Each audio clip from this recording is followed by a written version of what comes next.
Hello friends, welcome to Code Meta channel. इस video में हम बात करेंगे रेफ्स की। प्रीवियस वीडियो में हमने बात की थी पोर्टल की एंड फ्रेगमेंट्स की, जिससे हम हमारे कोड को नीट एंड क्लीन करके बहुत ही बढ़िया डिज़ाइन बना सकते हैं, शेप दे सकते हैं और JSX को भी नीट एंड क्लीन रख सकते हैं। इस वीडियो में हम बात जो करने वाले हैं वो है रेफ यूज रेफ, जो कि सिमिलर टू स्टेट की तरह होता है। यूज स्टेट के अंदर हम वैल्यूज़ को सेट कर सकते थे, मैनिपुलेट कर सकते थे और शो भी कर सकते हैं। बट यूज रेफ में क्या होता है, यूज रेफ वहाँ पे यूज होता है जहाँ पे हमें ओनली किसी इनपुट की वैल्यू को गेट करना होता है। चलिए चलते हैं हम अपने एप्लीकेशन की तरफ, जहाँ पे हमने इम्प्लीमेंट किया था एड यूज़र का कोड। अभी हम क्या कर रहे हैं कि ये जितने भी ये जो इनपुट टैग बने हुए हैं, ये जो दो इनपुट्स हैं, इसमें हम कोई वैल्यू एंटर करते हैं और इसको जैसे ही ऐड क्लिक करते हैं तो ये ऐड हो जाती है। ये काम किससे हो रहा था अभी तक? हमारा यूज स्टेट से। अब हम क्या करेंगे, यूज स्टेट की जगह हम यहाँ पे यूज रेफ का यूज़ करेंगे। अगर आपको यूज स्टेट के बारे में नहीं पता है तो हमारी प्रीवियस वीडियो देख लीजिए, जहाँ पे यूज स्टेट को हमने अच्छे से समझाया है कि यूज स्टेट क्या होता है और उसे किस तरीके से यूज़ करते हैं। चलिए चलते हम अपने कोड में, जहाँ पे हम इसे देखेंगे कि किस तरीके से यूज स्टेट की जगह हम यूज रेफ का यूज़ करते हैं। अगर हम यहाँ पे हमारे कोड में आते हैं एड यूज़र में, तो हम देखते हैं कि हमने यहाँ क्या यूज़ किया हुआ है, यूज स्टेट।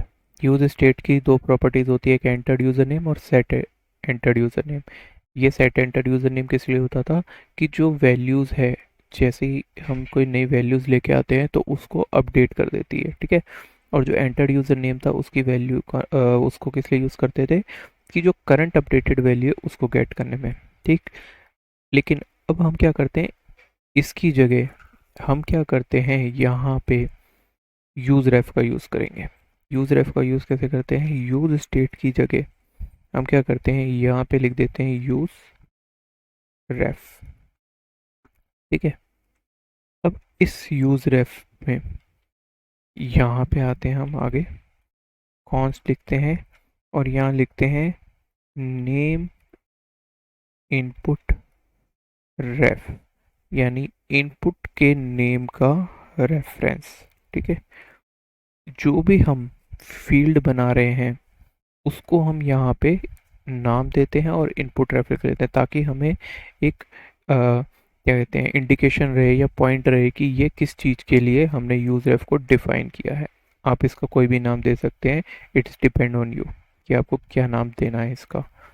अब ये जो यूज इनपुट रेफ आया है, इसके साथ साथ हम क्या करते हैं, एक एज का भी बनाते हैं, क्योंकि हमारे पास दो फील्ड है। तो वहाँ यहाँ लिख देते हैं एज इनपुट रेफ, ठीक है। और यहाँ पे भी क्या डिफाइन कर देते हैं, यूज रेफ, जो कि हम गेट किया था, ठीक। ये सिमिलर देखो, आप देखोगे तो जैसे यूज स्टेट यूज कर रहे थे उसी तरीके से है। यूज रेफ में सबसे पहले ब्लैंक नहीं दिया, यूज स्टेट में सबसे पहले ब्लैंक दिया था, क्योंकि हमें इसकी वैल्यू क्या रखनी थी, हमेशा ब्लैंक रखनी थी। लेकिन यूज रेफ में ब्लैंक क्यों नहीं दिया, क्योंकि क्या होता है, जो यूज रेफ होता है वो हमेशा पहले ब्लैंक ही आता है, ठीक। यूज रेफ का बेसिकली यूज वहाँ करते हैं जहाँ पे हमें किसी इनपुट की वैल्यू को गेट करना है। यहाँ पे कोई अपडेट की प्रोसेस नहीं होती, कोई डॉम के साथ मैनिपुलेशन नहीं होता है, ठीक है। तो जहाँ पे भी आपको लगता है कि हमें सिर्फ इनपुट की वैल्यू गेट करनी है और उसका कहीं पे यूज़ दिखाना है, तो बस उसी को करो। उस जगह हम क्या करेंगे, यूज़ रेफ का यूज़ करेंगे। अगर कहीं पे कोई वैल्यू यूज़ हो रही है और साथ में अपडेट भी हो रही है, तो वहाँ पे हमेशा यूज़ स्टेट का यूज़ होगा, ठीक है। यूज़ रेफ का यूज़ हम बेसिकली एप्लीकेशन में 0.1% ही करते हैं, ठीक है। ज़्यादातर जो एप्लीकेशंस बनती है वो यूज़ स्टेट के साथ बनती है, क्योंकि जो यूज़ रेफ होता है उसके अंदर क्या होता है कि हमें सिर्फ रीडेबल वैल्यूज़ मिलती हैं, रीडेबल होती है, उसको हम अपडेट नहीं कर सकते। तो लेकिन क्या होता है कभी कभी बहुत सारी एप्लीकेशन में जो वैल्यूज़ होती है जो इनपुट की, उसे हमें रीड के साथ साथ अपडेट भी करना पड़ता है, इसीलिए हम स्टार्टिंग से उसे यूज स्टेट से यूज़ करते हैं। ठीक है, यूज़ रेफ का यूज़ इसीलिए कर रहे हैं, ये इसलिए बता रहा हूँ कि आपको कहीं भी ये यूज़ हो सकता है और आपको जानना बहुत ज़रूरी है। इसका आप यूज़ भी कर सकते हो। जैसे अब ये लिया हमने, नेम इनपुट रेफ लिया। इनपुट को जो ये इनपुट है, जो यूज़र नेम है, इसको कनेक्ट कैसे करते हैं हम? यहाँ पे लिखते हैं रेफ, इस तरीके से ब्रैकेट बनाते हैं और जो वेरिएबल था उसको यहाँ पे डाल देते हैं। ठीक है, जो इनपुट था उसको कनेक्ट करने के लिए इसके अंदर लिखते हैं रेफ। ये एक क्या कहते हैं, एक एक एलिमेंट का प्रॉप्स है, ये इनपुट एलिमेंट का, एचटीएमएल एलिमेंट का प्रॉप है। अब अगर हम बात करें एज की, तो एज में भी क्या करेंगे, इसी तरीके से लिखते हैं रेफ, और एज का था एज इनपुट रेफ, ये रहा। ठीक है, अब क्या होगा कि सपोज हम क्या करते हैं, जैसे ही यूज़र को ऐड करते हैं तो हमारा ये फंक्शन चलता है। ठीक है, यहाँ पे इसे कॉपी किया, कंसोल डॉट लॉग लिखा, और इसको मैं प्रिंट करा देता हूँ। ठीक है, अब देखते हैं कि ये हमें क्या रिजल्ट देगा। चलते हैं हमारे ब्राउज़र पे, रिलोड कर लेते हैं इसको, कंसोल में चलते हैं, क्लियर कर देते हैं। यहाँ पे नेम लिखते हैं हम सैम, यहाँ एज डाल देते हैं 32, ऐड करते हैं। तो ये क्या हमें देता है, एक ऑब्जेक्ट देता है जिसमें करंट में इनपुट यूज़र नेम आता है। ठीक है, अगर इस ऑब्जेक्ट को देखें तो करंट वाले को अगर ओपन करते हैं हम, तो हमें इतनी सारे इनकी प्रॉपर्टीज़ मिलती हैं इनपुट की। देखो, इनपुट की इतनी सारी प्रॉपर्टीज़ मिलेगी हमें। ठीक है, अब हमको वैल्यू निकालनी है इस इनपुट की, तो हमारे करंट के इनपुट में कौन सी वैल्यू है वो देखते हैं। वैल्यू कहाँ पे आ रही है,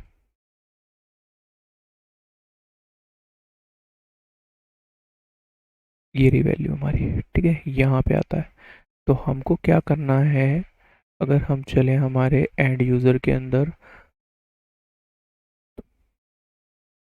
क्या था, क्या बता रहा था, जो रेफ देता है वो क्या देता है, करंट देता है। ठीक है, करंट में इनपुट देता है, तो dot current dot value, dot current dot value. ठीक है, इसको वापस से कंपाइल करते हैं और चलते हैं फ्रंट एंड पे, तो देखते हैं तो क्या आएगा ये हमारे पास। इसको हटाते हैं, रिलोड करते हैं, यहाँ पे लिखते हैं सैम, एज लिख देते हैं 32, क्या आ गया, सैम आ गया। ठीक है, तो इस तरीके से हमारी वैल्यू निकल जाती है। ऐसे ही हम हमारे एज की भी वैल्यू निकाल सकते हैं। ठीक है, चलते हैं ब्राउज़र में। अब हम क्या करते हैं कि सपोज करो हमें हमारे जो ये जो इनपुट की वैल्यू आई, इसको हमें अगर वैलिडेशन में यूज़ करना है तो हम कैसे करेंगे। जो इनपुट करंट डॉट रेफ, इनपुट रेफ डॉट करंट डॉट वैल्यू है नेम की, वो क्या सेम आई है, एंटर्ड यूज़र के सिमिलर आई है।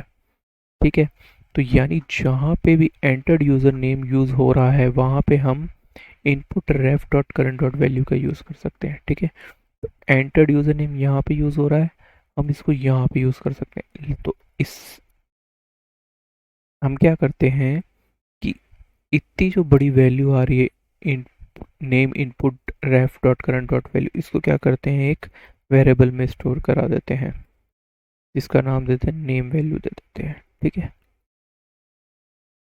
यहाँ पे स्टोर कर लेते हैं। ऐसे ही क्या करते हैं, करंट के लिए भी लिख लेते हैं, सॉरी करंट नहीं, एज के लिए एज ले लेते हैं और यहाँ पे हम एज लिख देते हैं।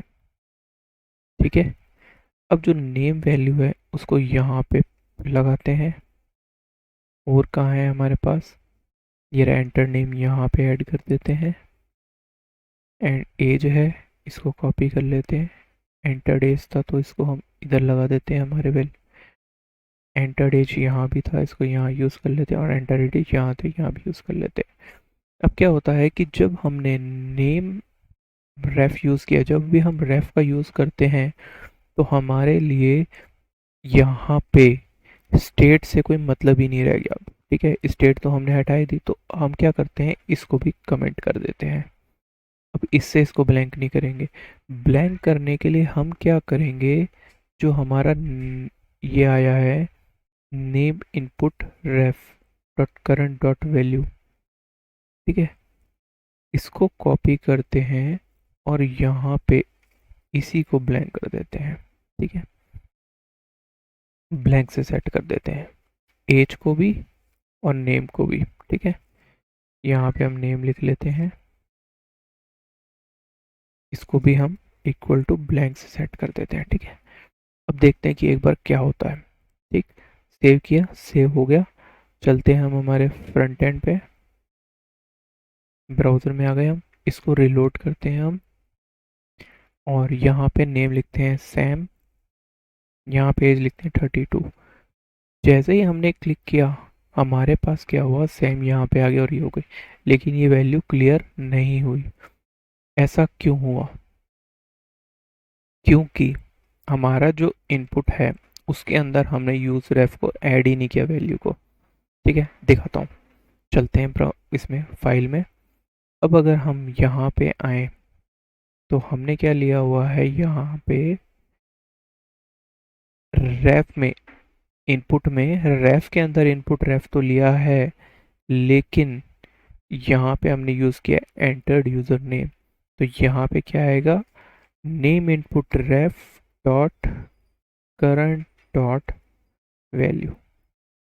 ठीक है, ये आएगा। और यहाँ पे भी क्या आएगा, एज इनपुट रेफ डॉट करंट डॉट वैल्यू। ठीक है, तो जो, अब देखो ये एक वार्निंग दे रहा है क्योंकि हम स्टेट का यूज़ ही नहीं कर रहे इसीलिए, लेकिन हम इसको नहीं हटाते, हम हमारे फायरफॉक्स में चलते हैं, इससे कोई इशू नहीं होगा हमारी एप्लीकेशन में। ठीक है, लेकिन जब आप रियल प्रोजेक्ट में काम करेंगे तो इसको हटा दीजिएगा अगर आप ऐसा यूज़ करते हैं तो। इसको रिलोड करते हैं, एरर आ गई। लेट्स सी क्या एरर आई है, यहाँ पे 76 लाइन नंबर पे आई है, name input ref dot current is undefined. चलते हैं फाइल के अंदर और देख, जो हमारी ये जो वैल्यू डाली है, इसको स्टार्टिंग में ही हमने इनपुट करंट रेफ डॉट वैल्यू ले लिया, इनपुट नेम इनपुट रेफ डॉट करंट डॉट वैल्यू ले लिया, जो कि है क्या है, स्टार्टिंग में तो हमारे पास ब्लैंक है, ये एग्जिस्ट ही नहीं करती, इसीलिए हमें एरर देगी। तो हम क्या करते हैं, इसको हटा देते हैं। ठीक है, नाउ सेव करते हैं। अब देखते हैं कि अब क्या होता है वहाँ पे हमारे पास फायरफॉक्स में। ब्राउज़र में आ गए हम, इसको रिलोड करते हैं, यहाँ पे लिखते हैं सैम, यहाँ पे लिखते हैं एज 32, एंटर करते हैं। सी, ये सैम यहाँ पे आ गया और यहाँ से भी ब्लैंक हो गया और कोई एरर भी नहीं आई। ठीक है, तो इससे हमें क्या पता चला कि हम जो यूज़ रेफ का यूज़ करते हैं उसको हम इनपुट वैल्यूज़ को रीड करने के लिए कर सकते हैं। ठीक है, और अगर हमें किसी भी तरीके की वैल्यू को कहीं दिखाना है, यहाँ फिर डॉम को मैनिपुलेट करना है, तो हमें यूज़ स्टेट का यूज़ करना होगा यूज़ रेफ की जगह पे। मैं आपको सजेस्ट करूँगा कि आप हमेशा यूज़ स्टेट का ही यूज़ करें यूज़ रेफ की जगह, क्योंकि यूज़ स्टेट इजी वे है किसी भी वैल्यू को गेट करने का और उसे मैनिपुलेट करने का। क्योंकि बहुत बार एप्लीकेशन में हमें, सपोज़ कि एक बार हमने एप्लीकेशन बना दी और हमने यूज़ रेफ का यूज़ करके चीज़ें सेट कर दी, और बाद में हमें पता चला कि क्लाइंट ने या हमारे कोड ने रिक्वायरमेंट ये डाल नहीं आई है कि हमें उसे अपडेट भी करना है, तो हमें वापस से सारी चीज़ों को चेंज करना पड़ेगा। इसीलिए 99% एप्लीकेशंस यूज़ स्टेट के साथ बनती हैं। होप दोस्तों आपको समझ आया होगा किस तरीके से यूज़ रेफ का यूज़ होता है। चलिए मिलते हैं नेक्स्ट वीडियो में। होप ये वीडियो आपको अच्छी लगी होगी, इसे लाइक एंड शेयर ज़रूर कीजिए, एंड कोड मेटा चैनल को सब्सक्राइब ज़रूर कीजिएगा अगर आपने अभी तक सब्सक्राइब नहीं किया है तो। See you in next video. Take care and goodbye.